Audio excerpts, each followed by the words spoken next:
Netcasts you love. From people you trust. This is Twit. Bandwidth for Ham Nation is provided by CashFly at CACHEFLY.com. This episode of Ham Nation is brought to you by LegalZoom. Visit LegalZoom.com to save on your legal needs and gain access to a network of legal plan attorneys for guidance. LegalZoom is not a law firm but provides self-help services at your specific direction. Visit LegalZoom.com and use offer code HAMNation to receive $10 off at checkout. And by ICOM. For more information, visit ICOMAmerica.com/HamNation. And by DX Engineering. DX Engineering offers practically everything you need to outfit your shack, plus the fastest shipping in the industry. In-stock items ship the same day, Monday through Friday until 10 p.m. Eastern. For more information, visit dxengineering.com/HamNation. This is Ham Nation, episode number 154. Tim Duffy visits with Joe Rudi at K3LR. Hello, everybody. This is Bob Heil, K9EID, and we're all back from field day. We've all had a couple of showers, and all the radios are kind of cooled down, and we're here to have some fun, and we have some great things going on tonight. A very, very special guest that you're all going to enjoy. Joe Rudi is here tonight. If you don't know about Joe, you might want to check it out. Joe will tell us all about one of his careers that he had. He's probably the only ham radio guy I know has got 3 Golden Gloves and lots of other stuff. So he knows how to play baseball, but he also knows what to do with a key. We'll learn about that. Tim Duffy's with us, and of course Gordo. Don, how are you doing, Don? Let's go down and see what's going on real quick. You doing okay? Hey, doing great down here in spite of their best efforts. Everything's going fine. Didn't get to do any field day, unfortunately. Had too many other things going on. My niece and nephew have their birthdays that weekend, so I missed a whole lot of those when they were younger, and so now I'm kind of having to make up for it. But anyway, we're doing a little bit of HF Mobile in the car, driving back and forth to work. Bob, back to you. Oh, great. Gordo, how did you fare on field day? You and Suze made it okay, and you had good food and lots of good 6 meters, right? There was plenty of 6-meter activity, Bob. But, you know, the big deal today, every year at Kerrs, the Hawaiian beacon is coming in. Wow. Finally, every year. And next week, we're going to do our fluid test, and we're going to show you how radio waves sometimes, as you can see here, don't travel in a straight line. So we're going to be working the Hawaiian beacon all this July 4th on 2 and 432. Back to you, Bob. Oh, how lucky. And we've got Tim Duffy, and Tim has some very special guests, as I said. Tim, how are you tonight? We're going to be back to you in a few minutes, but hello to you. Check and see how things are going. Everything is going well here in West Middlesex, Pennsylvania, Western Pennsylvania, and we've got 2 out-of-town visitors here that stumbled into the K3LR Radio Shack this evening. We got Joe Rudi, NK7U, and Ray Novak, N9JA from ICOM America. They're both on their way up to the WRTC 2014, so we're excited to be on the show tonight, Bob. Okay, we'll be back in a few minutes, so get it all warmed up and we'll make it happen. But first, we've got a lot of things coming from Costa Mesa, by the way, of Gordon West. Take her away, Gordo. All right. Thanks so much, Bob. And we'll get all of our lights adjusted here. And Victor, our main man behind the board tonight, if you'll go ahead and jump right into those shots. So we have a little bit of field day activity. The Citrus Belt Amateur Radio Club, there's Jody on the left. Look at that. They had a fan, and you can just move those right on up, Victor. They had a great field day setup. Look at that case on the left-hand side. Boy, that was a nice one. Hey, I'll tell you, pop-up tents were a big hit for field day. If you didn't have one, you broiled. All right, keep her rolling, Victor. And thanks to Jody for these photos. The Big Bear Amateur Radio Club up at 6,200 feet. We're working cues. That one looks like in the nice comfort of a mobile home. On the right-hand side, you can see the operators hard at it, and keep her rolling on up there, Victor. What a nice setup. A lot of nice portable stations, and these are the operators up among the big pines up in the mountains. All right, let's now go to our third set of shots here for a little field day activity in Southern California. Hey, talk about a fun trailer. There it is, loads of field day and additional field day operators. Look at this big beam, bottom left-hand side coming up. They put it together. It came out right on the nose first try, and it put out a monster signal. All right, a little bit more. And so field day from Jody takes the Independent Radio Club in Green Valley up 7,000 feet. They need almost oxygen up there. Little card table set up, solar panel, and they are on the air.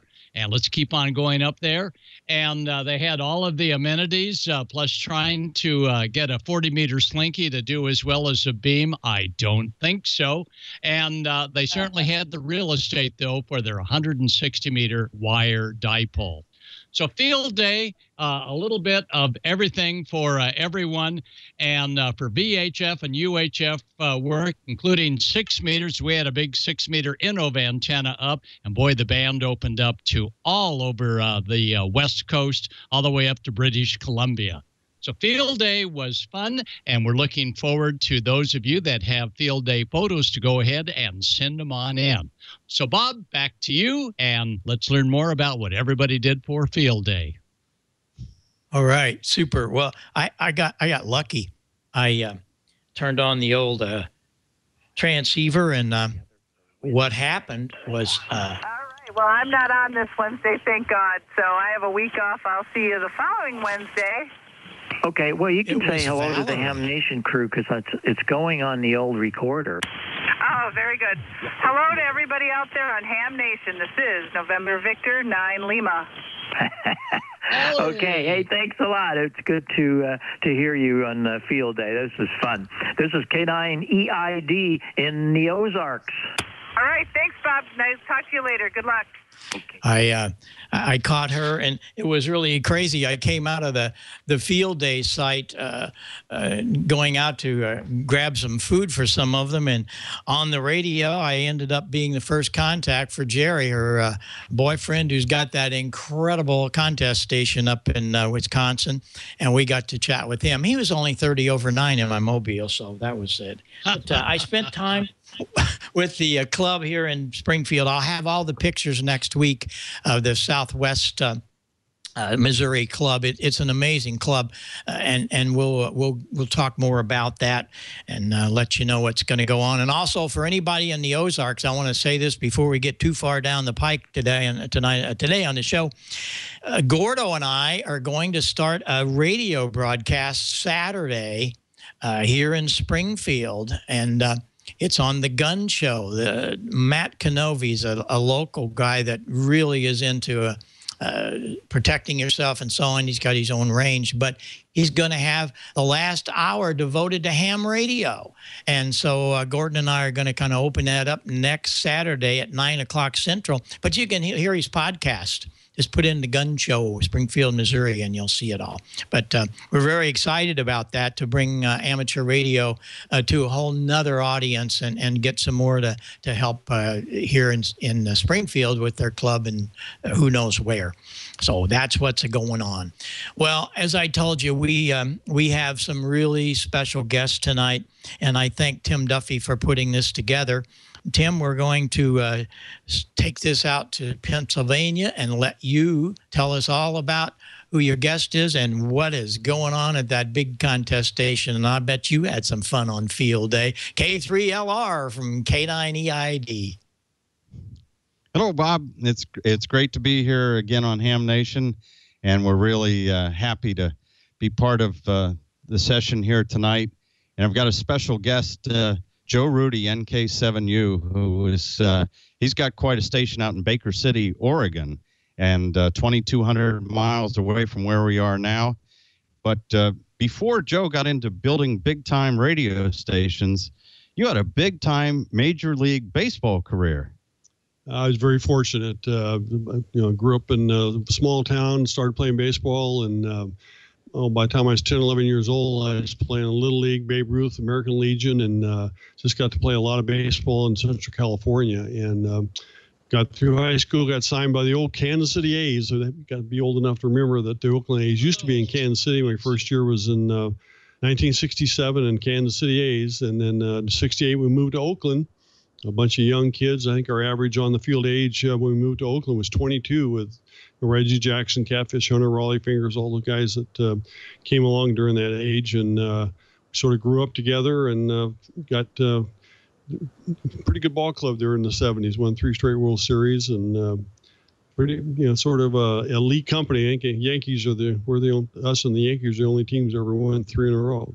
So when you were out on the road and playing baseball, did you ever take a radio along and have some fun?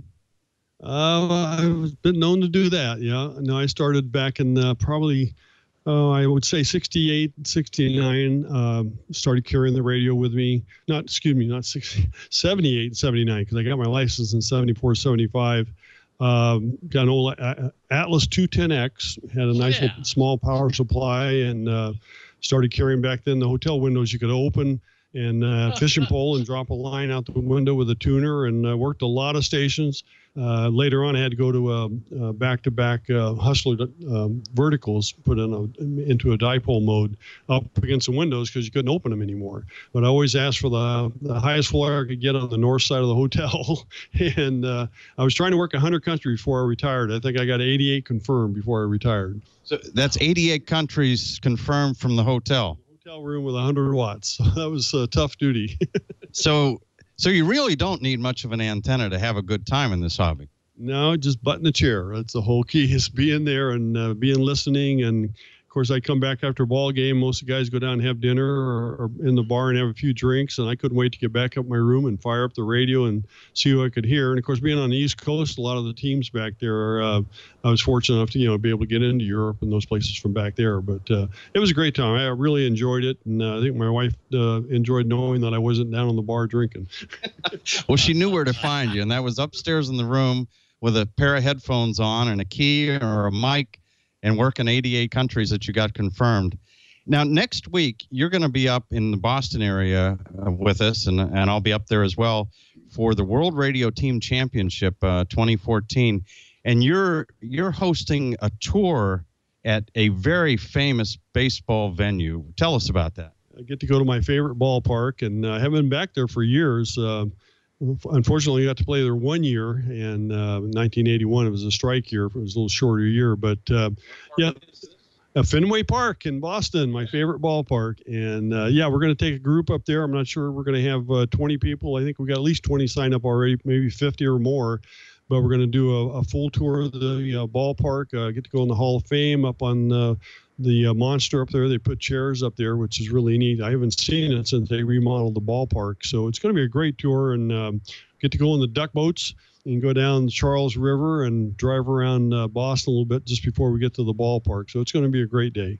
So there's hams from over 30 countries that are coming to WRTC 2014. And, of course, I'm going to be up there next week on Ham Nation. We're going to interview some of the folks that are organizing this event.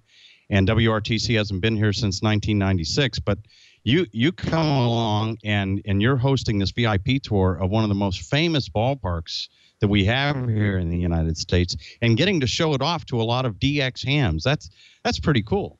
It really is. Like I said, it's such a special ballpark, and all the players love going to Boston. Very knowledgeable fans there, and we get to go down on the field behind home plate. I think everybody will enjoy looking out there at the monster and getting a perspective of what the stadium looks like from down on the ground level. And then we're going to be up in the seats up there on the monster, I believe, during batting practice, which is a good shot of getting a few shots. The guys hit a lot of balls up there during batting practice. So just going to be an exciting day. I can't wait to show it off to everybody.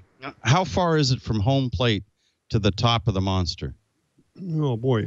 I think the wall itself is like 300 feet down the line. So it's probably, you got to hit the ball probably 350 feet to get it up over the top there. So you got to get it high in the air. Let's put it that way. Now, you've hit some home runs in this ballpark, right? Yeah, I actually had my best career average in Fenway Park. I love hitting there, and the Of course, my favorite part of center field is only 380 feet to center field, so it was just a chip shot if you get up in the air and blowing out towards center. Well, it's incredible, to tie the two great loves that you have, baseball and radio, together like this, and for the World Radio Team Championship, for you to do that. And I know they're very thankful that you're participating and will be part of the event. What do you think about this, Bob? Well, I think we need to charter a plane and put a whole bunch of people in it and head up there. That would be really great. What a time that was. Thank you for doing that for all the ham radio friends, and there'll be a lot of people there, I'm sure. And I know that you're going to have a lot of fun, and you're going to be worth a lot to the U.S. team at WRTC also. And I sure wish that we could be there. And Joe, tell us a little bit about your amateur radio side. Like, you're really into major contesting in CW. You kind of traded your baseball glove for a key, didn't you? I really did. I was very fortunate that I started out playing with radios. Tim and I were sort of comparing notes when we were kids of building crystal radio sets and listening on the radios at night to see how far away we could hear stations coming in at night. My grandma's old round top radio back probably in the early 50s, and I was fortunate enough to move up next to some hams that in Danville, near outside of Oakland, where we lived there, and they all helped me get my ham license and started carrying on the road. Like I said, it just sort of kept my interest kept increasing every year. And when I left the A's to go down to the Angels in between 76, 77, we went up to Oregon and bought a ranch up there, and fortunately had plenty of room to build towers. And started adding towers there and got interested in contesting. And it's been great, especially for me getting out of baseball. A lot of guys have a very hard time changing from being a ball player to a normal lifestyle, I guess you would call it, being home all the time. And ham radio has just been a godsend for me because it just gave me something to look forward to. A lot like baseball, going, you're planning ahead, trying to think about what you're going to do to get ready for the next contest. How can I improve my station? And then I've always worked multi-op, almost always, and trying to get all the guys in there and planning our strategy and getting all ready for the contest. And it's just been a lot of fun. It's hard to explain for people that haven't really done it consistently, but it gets better every year. Well, it's part of that whole thing where you were competitive in your baseball career, very competitive, and that gene is still within you. And amateur radio is a way to continue that. And I really understand what that's all about. How old were you when you got your first license? Boy, I think it was in my late 20s. I'm trying to remember. It had to be early in 1975, I believe, was when I got my license. It's almost 40 years ago. It's hard to remember anymore. But probably in my late 20s, I believe, when I got my first license and got my novice license, and just worked my way up to extra. And in the beginning, I didn't really have time to get too much into CW. The older I've gotten, the more and more I've become a CW op. And I just enjoy it a lot more. It's a little more of a challenge, and you can sure work a lot more of people on CW than the voice. It goes a lot further, and it's just, I guess it's one of those things that sort of grows on you as you get older. You like 160 meters. You like the top band close to the AM broadcast band, too. Yeah, that is my favorite band. Most of the time during the contest, I always take the night shifts. I'm either on 80 or 160 if I can get it. Depends on who's there. And I try to let the guys have their choice of the bands, and most of the time they like to sleep, and I like to stay up all night and operate. So it's my wife is very forgiving and allows me to sleep during the daytime so I can be on at night. But 160 is a really great band. It's very challenging. That's great. Well, the thing about that, and you mentioned it, Joe, is many of us have our wonderful partners and wives to thank for allowing us to have all of this fun. But we have to release the energy somehow, and you certainly have found the way to go from your one career to another. And I applaud you for all that you do in amateur radio. And thank you so much for taking the time tonight. And I guess we thank your wife for you guys stopping by with that great contest station there in Pennsylvania. So be careful. You know, you always want to make sure that you don't go there in the daytime, because Tim likes to have you go out and climb one of his 200-foot towers and tune an antenna. But I guess you don't have to do that this time, right? Yeah, we had some very good weather out here tonight, and so we got to walk around, and it was all Joe could do to stay away from climbing up the 40-meter tower to give it an inspection. Drooling a lot, Bob. But we're sure thankful to have Joe and Joe's wife Sharon here this evening, and they're going to celebrate being married 50 years here very shortly. So wow. It's a incredible life to have 4 grown kids that have turned out all great, a super career, and the best hobby in the world, amateur radio. It is a great hobby. Like I said, it's been just, I met so many great people. I mean, it's amazing the cross-section of people that are involved in ham radio, and you just never know who you're going to run into, and that's excitement to turn on the radio. That's a great thing about ham radio. I still, after 40 years of being a ham, I turn on that radio and just, you can almost feel the hair going up on the back of your neck, just tuning around and seeing who's on there tonight and where is it going. It's a great hobby. It is truly magic, and we're thankful, Bob, you were able to make room on the show for us this evening, and we can't wait to see the rest of the show here tonight. Well, we've got a lot of other things coming, and I appreciate you guys coming on. We look forward to seeing you next week, Tim. You're going to be up at the headquarters and the whole mecca of what's going to happen in this Olympics ham radio. And a lot of guys they really don't know much about WRTC, and we're trying to bring them up on it. And Fred and Anita were on talking about some of it, and we've had we've had a lot of interest in it. So next week it starts, so you don't want to miss next week. And I thank you very much for being there, Joe. Tim, especially thanks to you for setting this all up from K3LR. And we'll talk to you guys next week from the headquarters. 73, Bob. Okay, 7-3, everybody. That was fantastic, and I appreciate you doing that. Well, we got to move down and make sure Don is happening. So he's got something to talk about. I think something about a legal eagle, but let's see what's happening. Don, take her away.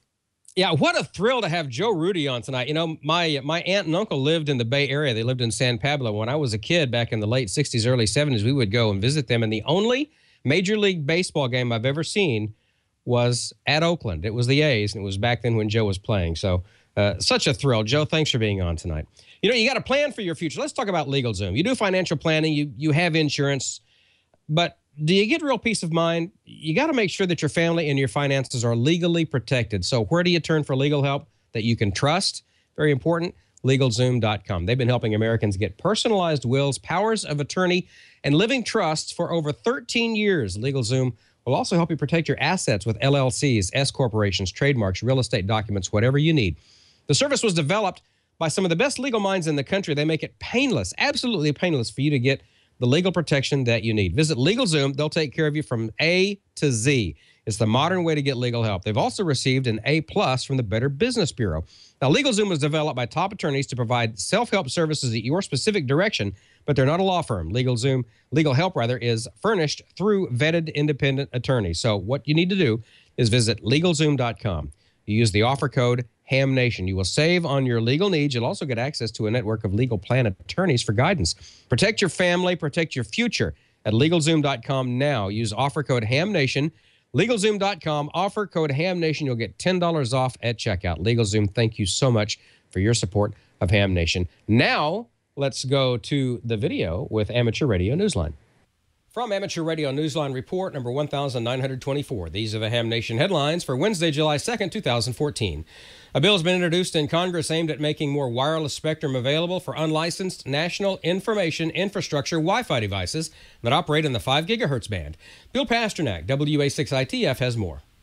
Florida Senator Marco Rubio has introduced a bill to free up more unlicensed wireless spectrum in the upper portion of the 5 gigahertz band. On June 19th, Rubio teamed with New Jersey Senator Cory Booker to introduce the Wi-Fi Innovation Act as part of an overall wireless broadband expansion plan that he had recently outlined. The new Wi-Fi expansion measure would direct the FCC to move swiftly in seeking comments and conducting testing to assess the feasibility of opening the 5.850 to 5.925 gigahertz band for unlicensed use. The amateur radio service holds a secondary allocation from 5.650 to 5.925 gigahertz. This includes the amateur satellite uplinks from 5.65 to 5.67 gigahertz and a downlink from 5.83 to 5.85 gigahertz. If the Wi-Fi Innovation Act were to be approved as currently written, it would clearly have an impact on amateur radio operations in the upper portion of the 5 gigahertz band.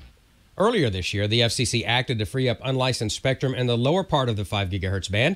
At the same time, it also made known that it wants to do the same in the upper portion as long as it does not interfere with incumbent primary users. Still with microwaves. Using both single sideband and digital modes on the 78 gigahertz or the 4 millimeter band, Alan Devlin, VK3XPD, and David Smith, VK3HZ, have set new microwave distance records down under. The new records were set on May 15th. VK3XPD was on Mount William in western Victoria State, and VK3HZ was in Melbourne's Mount Dendenberg Observatory. Their efforts resulted in a new Australian record path of 139.8 kilometers. In addition to a contact on single sideband, the digital JT65C mode proved quite effective over the path. Hal Rogers, K8CMD, reporting.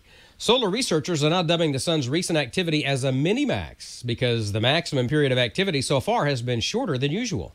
Sunspots are now showing up and lower density areas are appearing in the sun's corona. This current situation demonstrates how hard it is to accurately forecast a solar cycle. This cycle's strange peak appears to have its roots in 2008 and 2009 when sunspot numbers were far lower than scientists expected. Solar flares, which are associated with sunspot numbers and the sun's magnetic activity, were also relatively quiet in that same time frame. The average for a solar cycle from minimum to maximum and back to minimum is in theory 11 years. However, it can actually take between 9 and 14 years. The current solar cycle is expected to start fading in 2015, but will likely go out with some increased activity. Historically speaking, there are usually strong flares leading to numerous auroras on Earth at the end of the solar peak because particles from the sun strike our planet's magnetic lines and excite gases in the upper atmosphere. Ron Turner of Analytic Services Incorporated is a senior science advisor for NASA's innovative Advanced Concepts program. He summed it up by saying that the current Cycle 24 is one of the weakest in the 24 cycles since 1755. A dozen new ham radio birds are now on orbit thanks to a successful launch June 19th. Again, here's Hal Rogers. The ham radio satellites were part of the 37 satellite payload carried aloft from a complex near Domborovsky in the Russian Federation. Of the many satellites on board, the two QB-50 CubeSats were among the first deployed at 1932 UTC. Shortly thereafter, CW signals were received by Andre van Deventer, ZS-2BK, in South Africa. It's expected that the ham radio transponders on these birds will be activated after the science missions have been completed. Many of the other satellites on the launch have also been heard and confirmed to be in space. You'll find a link to frequencies and modes for all the new birds in the full edition of this week's Amateur Radio Newsline report. And that's all from the Amateur Radio Newsline, your independent source for amateur radio news brought to you each and every week for over 35 years and counting at www.arnewsline.org. I'm Don Wilbanks, AE5DW 73. We'll see you next time here on Ham Nation. 73, Don. And, all of us, most of us went out and had a great field day this past weekend. And we're going to be back to talk about that in just a moment. But right now, this message from ICOM. Some great D-Star radios have entered the market in the last year, but let's not forget all the solid analog radios out there. From radios strictly on 2 meters to dual banders with analog capability, ICOM has your complete analog solution. Check out ICOM's compact military rugged 2-meter IC23H mobile, 65 watts of stable output. Oversized tuning dial is easy to use. It's got 4.5 watts of loud audio, 207 memory channels, and multiple scan options. Consider the ICV8000 for your next mobile adventure on 2 meters, 75 watts of output power, a rugged die-cast aluminum chassis, and fast memory scanning with dynamic memory scan. ICOM's new ID5100A is a VHF-UHF dual-band transceiver with built-in D-Star. It's got a large 5.5-inch touchscreen with software keypad and SD card slot, 50 watts of output on both VHF and UHF, integrated GPS receiver, simultaneous 2-receive capability, and an optional UT133 Bluetooth unit that supports hands-free communications and an Android app. Looking for rugged, easy-to-use handhelds with plenty of memory channels, loud audio, and long-lasting battery life? The ICV80 and the V80HD is a 2-meter handheld with 5.5 watts of high power. A built-in BTL amplifier helps deliver 750 milliwatts of loud audio, and the HD version includes radio, lithium-ion battery pack, and a rapid charger for up to 19 hours of operation. The ICT70A HD is a dual-band transceiver for classic operation on 2 meters and 70 centimeters. Like the V80 HD, this version includes the radio, lithium-ion battery pack, and the rapid charger for up to 19 hours of operation. It's easy to program with a simple keypad, large backlit alphanumeric display, and it has 700 milliwatts of loud and clear audio. Why not take a look today? Visit icomamerica.com/amateur for more information on ICOM's analog ham radio selection. And you can tune in and enter to win after each episode of Ham Nation. Go to icomamerica.com/hamnation and register. You'll automatically be interested. You'll automatically be entered in the weekly contest to win some great swag prizes from the icomswagstore.com. And also you'll be registered to win the monthly grand prize, which is a radio. And for June, Bob Twiggs, WA3YRI in New Jersey, won an ID880H. Congratulations, Bob. And for July, they've got another great prize. That's going to be the ICOM ID51A, that full-feature dual-watch VHF UHF handy-talkie with D-Star, integrated GPS, automatic repeater list up, and a lot more. So go to icomamerica.com/hamnation after this episode and each episode of Ham Nation and register to win. Well, you know, as I mentioned a moment ago, we went out and did field day this year. A lot of us did. And I've got a couple of videos here. One comes from our friend Randy, K3LR, where he went out and did a little bit of SSTV. Hello, this is Randy, K3LR, out at the Nevada County Amateur Radio Club Field Day. And I brought along my 2-meter FM slow scan stuff. Several of the previous videos I've shown some of the stuff about interfacing of sound cards and computers to radios and such, and then I talked about the planning of building the Easy Digi interface here. And the last video that was on Ham Nation, I actually soldered all that up. So today I brought everything out here in the park, and so what I have here behind me is my laptop running SSTV, connected in through a Tigertronics Signal Link USB to my FT817. Then I have my iPhone connected through one of the Easy Digi interfaces to an ICOM, what I have here, a T70, the dual band HT. And I have another ICOM HT, my V80, connected through another Easy Pal or Easy Digi interface to my iPad. So I'm going to take the phone and go over to a couple of the operating positions and I'll take a picture and send it back here to the laptop via slow scan TV.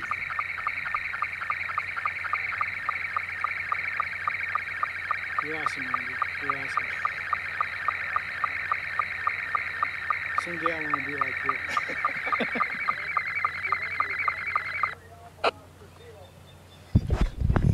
And there's a picture of Cody working the station. So I came in here on 2-meter FM with it using my iPhone as the camera and my laptop here with SSTV. Okay, now we'll transmit a picture from the other station here, set up at Field Day.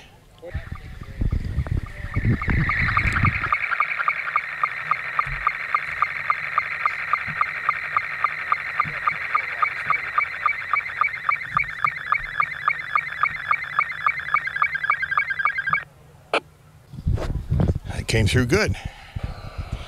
And I'm also receiving the pictures through the ICOM V80 through the other Easy Digi interface to my iPad. And on the iPad and the iPhone, I'm running SSTV from Black Cat Systems. And that software costs a whopping $2.99. So here we are sending a picture live through the air.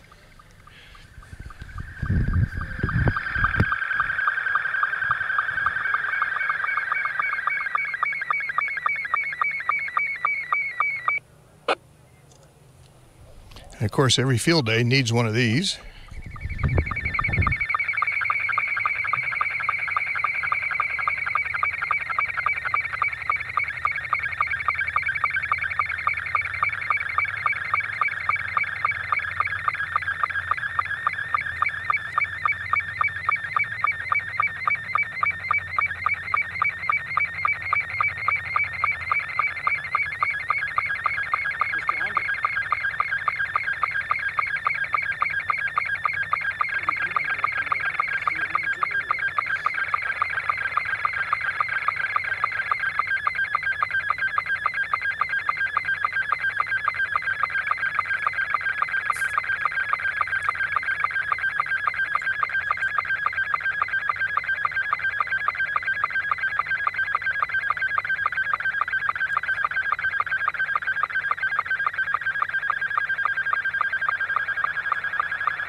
Okay, so we sent a few pictures from the operating positions here at the field day setup and received it on the laptop with MMSS TV, free software, and on the iPad using SSTV from Black Cat Systems.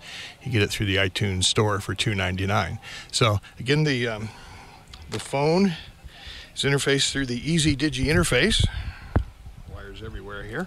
So I have my iPhone and the ICOM HT here. So that's why I was walking around the field day site here, taking pictures and sending them back over to the picnic bench here. So I'll turn it back over to the Ham Nation crew, and thanks for watching. Well, thanks, Randy. Looks like you had a lot of fun there, and I could see that you were out in the woods for field day this year. Well, Tommy, Wayne, and I did the same thing. We went way out in the country and did field day this year. Last time I did that was 3 years ago, and we had a blast.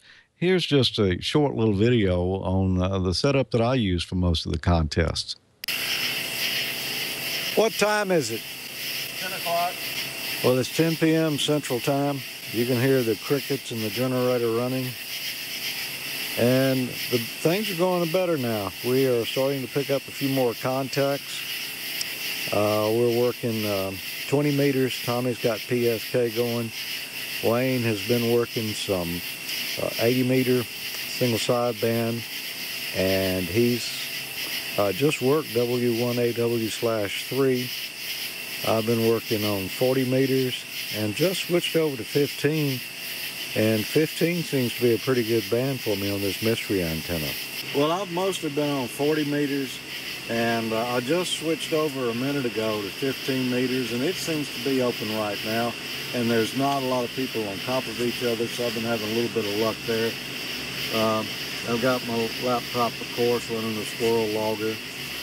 I've got this little 30 amp MSJ switching power supply that we've shown you several times, and this is the first time I've really taken one of these out and used it, and it's been working well.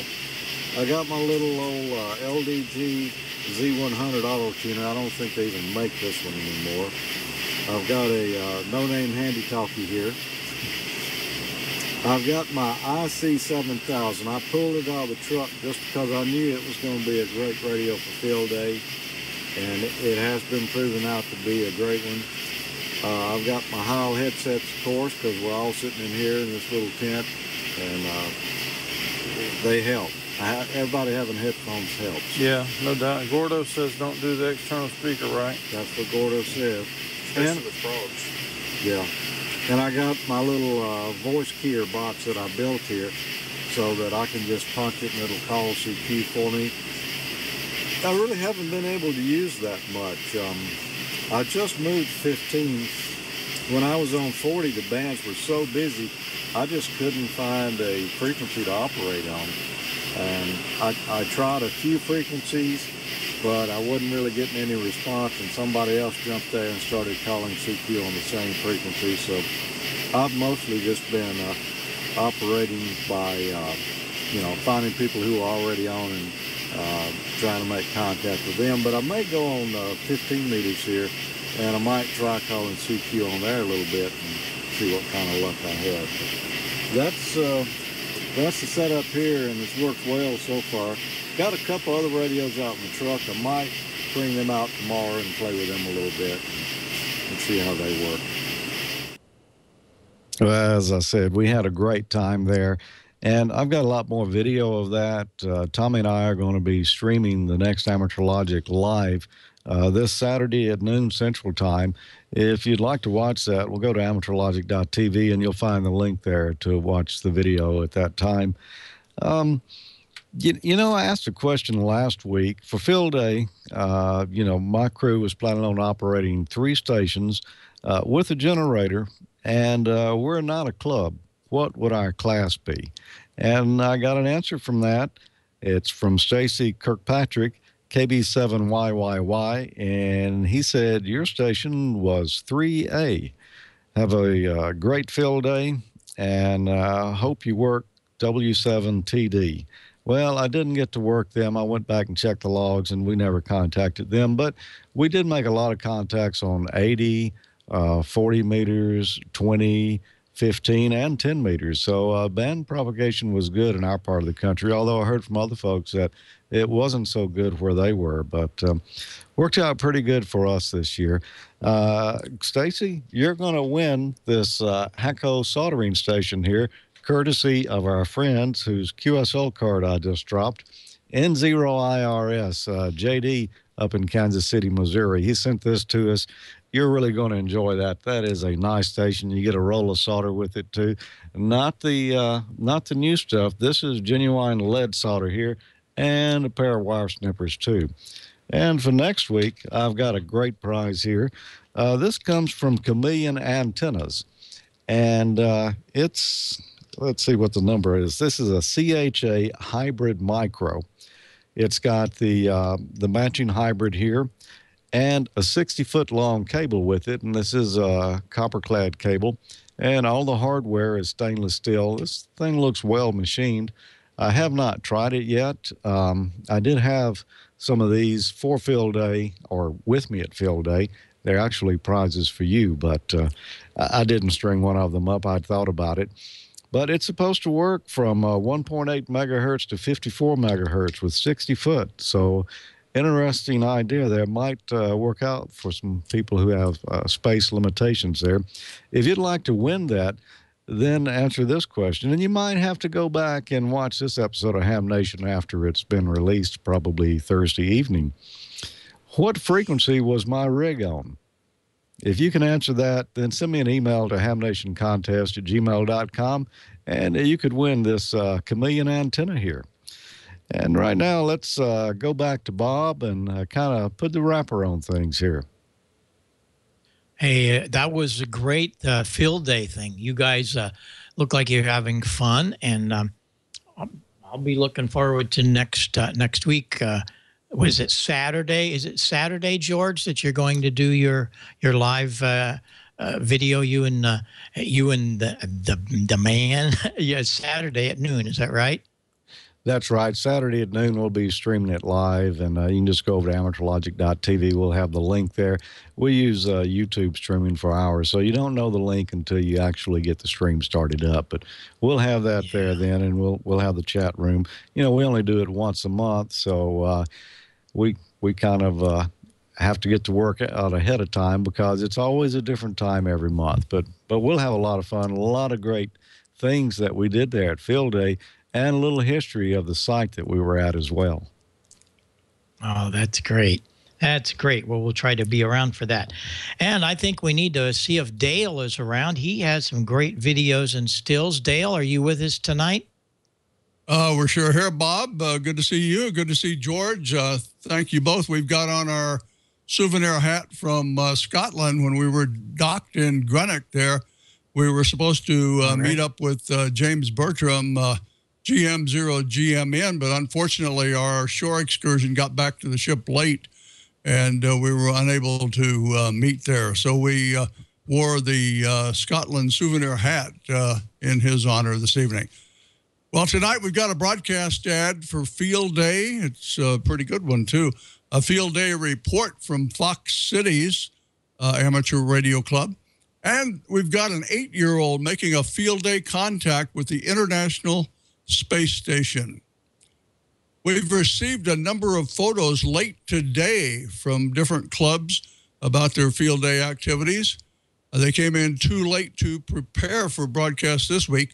If you have a video now or photos from your Field Day activities, do send them in to HamNationVideos at twit.tv during the next week, and then Bob, Gordo, Don, and I will get together, compile them into a full Field Day report here on Ham Nation 2 weeks from tonight. Well, let's get things rolling this evening with a short 30-second broadcast commercial. It was produced by David Mize, and he was promoting the Field Day at the Tuscaloosa Amateur Radio Club. When somebody says they're having a field day, it usually means they're having a really good time. Amateur radio operators across North America will take part in their annual Field Day event June 28th and 29th. Ham radio is more popular than ever. With its combination of electronics and communication skills, it's no wonder that ham radio remains a national resource and a whole lot of fun. Join us June 28th and 29th for the Tuscaloosa Amateur Radio Club Field Day. For more information, you can log on at w4xi.org. Well, thanks, David, and that's a nice public relations effort for the Tuscaloosa amateurs. Let's move now on to an after-action report for the Fox Cities Amateur Radio Club up in Wisconsin. Here's our Ham Nation Videos webmaster, Dan, N9LVS. Field Day 2014. The Fox Cities Amateur Radio Club held their annual Field Day event at the Outagamie County Conservation Club near Appleton, Wisconsin. So how do you get a field that looks like this into a field that looks like this? A lot of work. Get the tent out of the box and start putting it together. And sometimes you have to come up with unconventional ways of putting things together. Then it's time to launch the antennas and get them in the air, which can be an uplifting experience. Once we got the antennas up, the sun started to go down. And all you can do then is have a little bonfire. The next morning comes, and everything gets set up for Field Day itself. Then there's time for a quick meeting, and then with help from Karen, WB9ZNA, and her kitchen volunteers, as well as Amanda Hine from the Outagamie County Conservation Club, we had a nice noon lunch with all the fixings to keep our energy up for Field Day itself. Then it's time to plug in the battery, plug in the solar panel, and get W9ZL 3 Alpha Wisconsin on the air, and start sniffing out those elusive contacts. Our CW operators take Field Day very seriously, and the phone stations are busy right from the start, as well as our second phone station, our 6-meter station, and the CW guys waste no time in getting in the hunt. We also ran a slow scan TV setup. We even had a fox hunt. As a club, we treat Field Day more as a social event than a contest, as well as a nice wholesome family event, where daughters can teach fathers, fathers can teach sons, and the whole family can have a good time. It was a race most of the day to see if the 2 voice stations could keep up with the CW station. Then we got into evening, and 20 meters started to die down, and 80 meters picked up. We even got in a little 40-meter digital. And some of the younger guys ran the HF bands for the overnight.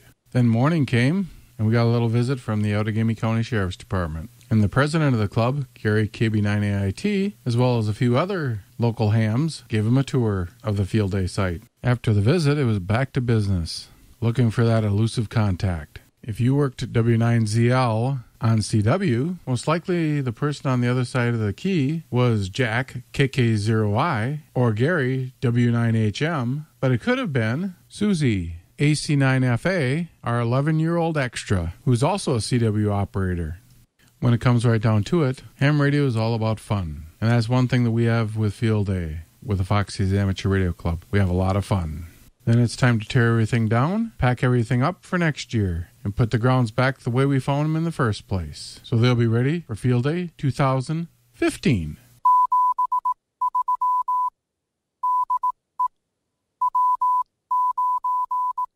Well, thanks, Dan. Some nice photos there and a great job. And thanks also for the great job with the Ham Nation Videos website and the Ham Nation Wiki website. Well, to wrap up videos tonight, we feature 8-year-old Bennett Harris.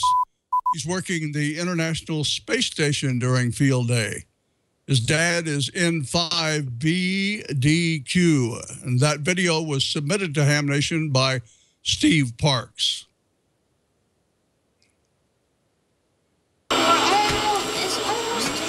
we're starting to hear him. See, you can hear him. Can you hear that? That's the spaceship. Down there at all the other calls, I'm trying to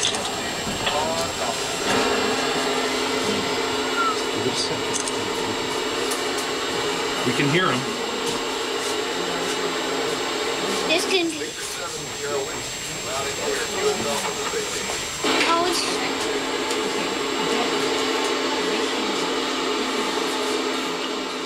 Okay, go ahead. Once it hits. Go ahead. Whiskey 5 Alpha Uniform Yankee, go to station.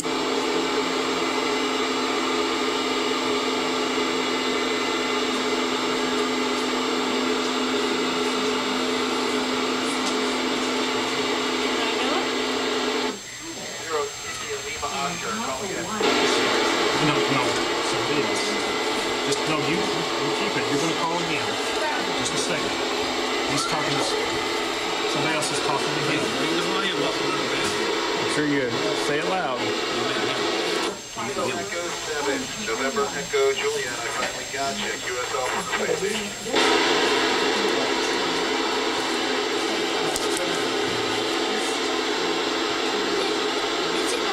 Go ahead and call again. Whiskey 5 Alpha Uniform Yankee, go to station.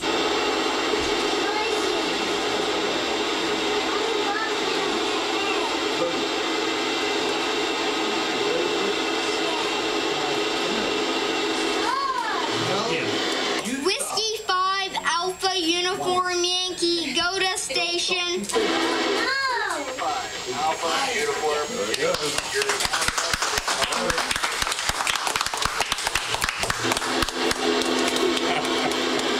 Maybe next year I'll get to do it. 3 Alpha North Texas. Okay. Gotcha. Good job, buddy. Maybe next year. You want to try it? Hey, how about that? Good. Okay, that's priceless, and I bet Bennett will never forget that contact or this field day. Well, that's it for the video segment tonight. The club website of the week returns 2 weeks from now. Go ahead and send your nominations in. All of us at Ham Nation hope to compile a comprehensive Field Day 2014 report for broadcast on July 16th. To make this possible, please send your videos and photos with descriptions to HamNationVideos@twit.tv. And do check out the Ham Nation video guidelines at HamNationVideos.info. Well, have a great week. Coming up next, we need to check in, find out about all the latest great buys at DX Engineering. With that information, here's Don. Thank you, Dale. Good stuff. Man, I love all the field day videos. I love the young hams. Oh, there's just so much. All right, let's get back to business. I got a question for you. Why do so many serious contesters, MCOM operators, and hams, and field day operators trust ICOM radios? Because ICOM has unparalleled performance. It's as simple as that. And the company's demonstrated that they have a genuine and unique commitment to amateur radio, and they continue to innovate and push the boundaries of our hobby. That's why ICOM is so good. You can say the same thing about DX Engineering. As one of the world's premier ICOM dealers, DX Engineering offers virtually every ICOM amateur radio, including the brand new IC 7100. This is a great radio, the 7100, HF, VHF, UHF, and D-Star. It's all mode, upper lower sideband, RTTY, CW, AM, and FM. Will also receive wideband FM. And using D-Star, you can operate digital voice and data on VHF and UHF. And the 7100 packs 100 watts from 160 through 6, 50 watts on 2, 35 watts on 70. Perhaps the neatest feature is this huge touchscreen LCD display. The numbers are extremely easy to read. The buttons are large. They're perfect for fat fingers. And right now you can get your fat hands on big savings on select ICOM radios at DX Engineering. Just call them, see how much you can save. You can also get your ICOM accessories from DX Engineering as well. Make sure your ICOM radio works to its full potential with genuine ICOM peripherals like mics, belt clips, battery chargers, adapters, headsets, battery packs, everything you need. And Ballons. Now, ICOM doesn't make Ballons, but if they did, they would be just as good as Comtech Ballons. But Comtech is amazing. Comtech Ballons provide a superb match between unbalanced coax cable and balanced antennas. They also offer superior SWR across all the HF bands. They're available in 1-to-1 and 4-to-1 ratios with single or dual cores. Depending on your application, they'll handle the legal limit with a large safety factor. Prefer Ballon selection. Ballon selection can be complicated, so just call DX Engineering and get the proper advice. Also, in-shack jumper cables. I use those around here. They're ideal for maximizing the efficiency of your station from DX Engineering. They're perfect for portable, mobile installation, short in-shack jumper cables, complete with connectors. Even have ring lugs on those things. I've got one of those around here. A flexible jacket makes installation very easy. Lots of links are available too. If you want to grab any of this great stuff from ICOM, Comtech, or DX Engineering cable, or anything they have, get your order in by 10 p.m. Eastern. If it's in stock, DX Engineering will get it on a truck headed your way tonight with proven products, expert advice, the fastest shipping in the industry. And, of course, K3LR behind it all. DX Engineering is helping you shrink the globe. Grab your catalog, shop online 24 hours a day, 7 days a week at dxengineering.com/HamNation. And DX Engineering, thank you so much for your support of Ham Nation. Great stuff at DX Engineering. We love them, and we're so proud that they're a part of Ham Nation. And Tim Duffy bringing us Joe Rudi tonight. Bob, back to you. All right. Well, it's been a lot of fun seeing all the field day things together. I'm looking forward to next week because we're going to have a lot of that. Plus, the WRTC thing is going to be happening. So be sure you check in next week and see what's going to happen here. I want to run back to George. George, did you have some other things that you want to do for us tonight? Let me go back to you and see what's going on there. Oh, that's pretty much it, Bob. I've been working on a lot of different things here. You know, I've got a lot of video from several different events I've been to recently, plus some new products like this new MFJ. I guess it's ultrasonic detector that you use for aiming at power poles to find those insulators. Yeah. And I just checked the band over here. I need to take this thing out tonight and look around, I think. Look around. Okay, well, it's such a great job, and I'm looking forward to seeing you guys Saturday and see what's going to happen on the Amateur Logic this week. Well, I also want to remind everybody, please get some videos, get the cameras out, and we don't want to hear about this stuff. Well, we don't do very good. Hey, none of us are great like George. We know that. And Randy and George, they already have the trophies for the best video, so the rest of it just kind of wander in. But we want to see what you're doing. At least take some pictures and send them in so we can have Dale get them all rounded up. He's really good at all that stuff. So HamNationVideos, just put all the address together, HamNationVideos at twit.tv. That right, Dale? That's it, yes. HamNationVideos at twit.tv. Send them in, send a link to your videos, and for the pictures, just go ahead and attach the photos to the email. We'll try to compile all the photos into one video, and one of us, either Don or Gordo or myself, will narrate the still photos, and then hopefully we'll get some videos in. We'll take clips of the best of all the videos that we get in and put it into one field day comprehensive video. How's it sound, Bob? Great. Yeah, that's just great. That's what I wanted to hear, and I know everybody else is looking at the address, and they'll get that all together while they get their cameras out.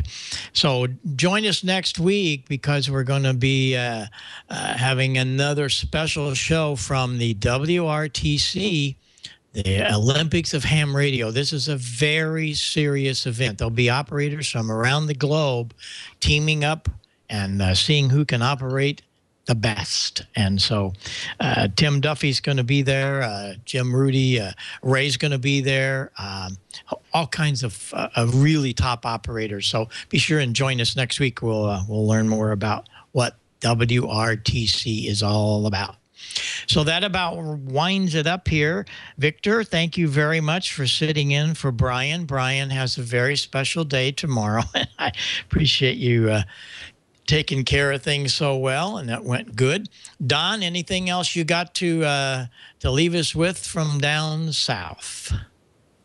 I just checked into the D-Star net on 14 Charlie, so we've got the nets going on. Of course, the radio nets and also the digital nets on D-Star and also on Echolink. Echolink, the star do drop in, node 355800, and of course it's 14 Charlie here on D-Star. And I think George may have the analog radio frequencies for us. George? Yeah, I don't have the 40-meter frequency tonight. It's usually around 7.278, be somewhere in that neighborhood. I did verify that 20 meters is on 14.267 tonight. And we've got Echolink, star do drop in star, node number 355800. Enjoyed it, everyone. Catch some of y'all Saturday at noon on amateurlogic.tv. Bob, Don, Dale, Gordo, everyone have a good week, and we'll see you back here next week. I think I may be out of town. I'll have to let you know on that one. Okay, same here. But I'll be here next week. Then I'm heading to Canada, and I'm looking forward to going up and seeing a bunch of our Canadian friends at the Milton Hamfest. I'm really looking forward to that. And we're off to some other places up in the wilds of Canada. Thanks, everybody, for being here. Pass the word about Ham Nation. We have a lot of fun here. It keeps amateur radio alive. Thanks very much to Tim. To putting that together at K3LR with Joe Rudi. Joe, I hope to work you on the air someday. Appreciate all of your excitement that you bring to amateur radio. So 7-3, everybody. We'll see you on 3847 after a while, and I might make 40 meters. Let's see what's going to happen. But check in, and we'll talk to you next week. Bye-bye for now. Bye-bye for now. This is K9EID.